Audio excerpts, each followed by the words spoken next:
Hi అండి. Welcome to Mahi's kitchen.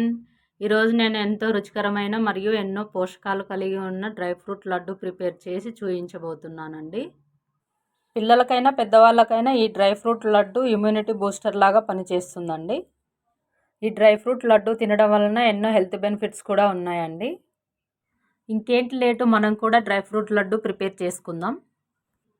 First 1 cup బాదం తీసుకోవాలి.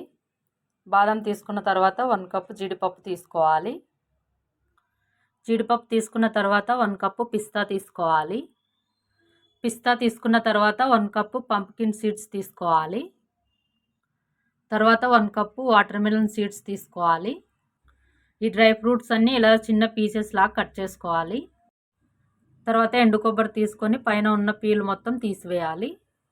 ఈ ఎండు కొబ్బరి ఫ్రెష్ది వేసుకోవాలండి. ఇలా పీల్ మొత్తం తీసిన తర్వాత కొబ్బరి తురుము తీసుకొని ఎక్కడైతే పెద్ద హోల్స్ ఉంటాయో అక్కడ ఈ కొబ్బరి తురుముకోవాలండి. ఇలా కొన్ని కొబ్బరి గిన్నెలు ఆయిలీగా ఉండి స్మెల్ వస్తూ ఉంటాయి. అలాంటి కొబ్బరి వేస్తే డ్రై ఫ్రూట్ లడ్డు కూడా స్మెల్ వస్తుందండి. చూడండి, కొబ్బరి తురుము మరీ చిన్నగా లేకుండా మరీ పెద్దగా లేకుండా ఈ మాత్రం ఉంటే సరిపోతుంది. కొబ్బరి తురిమిన తర్వాత పక్కన ఉంచుకొని పొయ్యి మీద ఒక కడాయి పెట్టుకొని అందులో 2 టేబుల్ స్పూన్స్ నెయ్యి వేసుకోవాలి. నెయ్యి వేసుకున్న తర్వాత సన్నగా కట్ చేసి ఉంచుకున్న బాదం ఇందులో వేసుకోవాలి. ఒక్కొక్క బాదంను 4-5 పీసెస్ లాగా కట్ చేసుకుంటే సరిపోతుందండి. బాదం వేసిన తర్వాత వీటిని 1 నిమిషం పాటు వేయించుకోవాలి. తర్వాత సన్నగా కట్ చేసి ఉంచుకున్న జీడిపప్పు వేసుకోవాలి. ఈ జీడిపప్పు కూడా 4-5 పీసుల్లాగా కట్ చేసుకుంటే సరిపోతుందండి.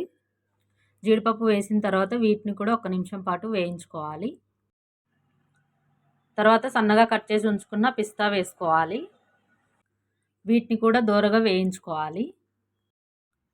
దోరగా వేయించుకున్న తర్వాత ఒక్కొక్క పంప్కిన్ సీడ్స్ ఇలా 2 పీసెస్ లాగా కట్ చేసుకొని వీటిని కూడా వేసుకోవాలి. వాటర్ మిలన్ సీడ్స్ కట్ చేయాల్సిన అవసరం లేదండి, అలానే వేసుకోవచ్చు. డ్రై ఫ్రూట్స్ మొత్తం వేసిన తర్వాత లైట్గా గోల్డెన్ బ్రౌన్ కలర్ వచ్చేంత వరకు వేయించుకోవాలి. తర్వాత 3 టేబుల్ స్పూన్స్ గసగసాలు వేసుకోవాలి. ఈ గసగసాలు 1 నిమిషం పాటు వేయించుకోవాలండి. ఈ డ్రై ఫ్రూట్స్ అన్నీ ఫ్లేమ్ని మీడియంలో ఉంచుకొని వేయించుకోవాలండి. మనం తురుము ఉంచుకున్న కొబ్బరిను మనం ఏ కప్పుతో అయితే డ్రై ఫ్రూట్స్ తీసుకున్నామో అదే కప్పుతో 1 కప్పు కొబ్బరి తురుము తీసుకోవాలండి.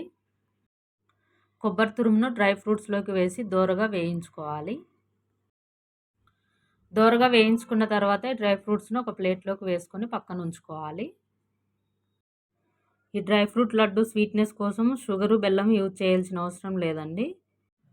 నేను తీసుకున్న కొలతలకు 1/2 కిలో ఖర్జూర పళ్ళు అయితే సరిపోతాయండి. ఒకవేళ గ్రామ్స్లో తీసుకోకపోతే 90 to 100 ఖర్జూర పళ్ళు అయితే సరిపోతాయండి. నేను ఆల్రెడీ స్వీట్కి సరిపడా ఖర్జూర పళ్ళకు విత్తనాలు తీసి ఉంచానండి. ఒక మిక్సీ జార్ తీసుకొని అందులో ఖర్జూరాన్ని వేసుకొని క్యాప్ క్లోజ్ చేసుకోవాలి. తర్వాత మెత్తగా గ్రైండ్ చేసుకోవాలి. ఒకవేళ రోల్ ఉంటే రోట్లో కూడా దంచుకోవచ్చండి. మిక్సీ కంటే రోట్లో దంచుకుంటేనే ఈ ఖర్జూరం పేస్ట్ చాలా స్మూత్గా వస్తుందండి. పొయ్యి మీద కడాయి పెట్టి ఫ్లేమ్ని మీడియంలో ఉంచుకొని 2 టేబుల్ స్పూన్స్ నెయ్యి వేసుకోవాలి. నెయ్యి వేసుకున్న తర్వాత మనం మిక్సీకి వేసి ఉంచుకున్న ఖర్జూరం పేస్ట్ను ఇందులో వేసుకోవాలి. వేసిన తర్వాత ఈ ఖర్జూరం పేస్ట్ మెత్తగా అయ్యేంత వరకు ఇలా కలుపుతూ వేయించుకోవాలి. చూడండి, ఖర్జూరం పేస్ట్ ఎలా మెత్తగా అయ్యిందో. ఖర్జూరం పేస్ట్ కన్సిస్టెన్సీ ఇలా వచ్చేంత వరకు వేయించుకొని తర్వాత మనం వేయించి ఉంచుకున్న డ్రై ఫ్రూట్స్ ఇందులో వేసుకోవాలి. డ్రై ఫ్రూట్స్ వేసుకున్న తర్వాత ఇందులో ఒక 1/2 టేబుల్ స్పూన్ ఇలాచీ పౌడర్ వేసుకోవాలి. తర్వాత ఇవన్నీ బాగా కలిసేలాగా మిక్స్ చేసుకోవాలి.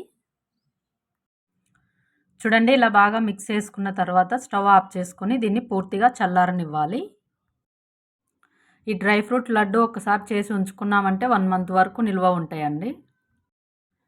చూడండి, ఇది పూర్తిగా చల్లారిన తర్వాత కొంచెం తీసుకొని ఇలా ఉండల్లాగా ప్రిపేర్ చేసుకోవాలి. రోజు ఒక డ్రై ఫ్రూట్ లడ్డు తిన్న healthy fats, proteins, fibre, vitamins ఇవన్నీ లభిస్తాయండి. ఈ హెల్దీ డ్రై ఫ్రూట్ లడ్డు నేను చెప్పిన కొలతలతో మీరు కూడా ఒకసారి ట్రై చేసి చూడండి.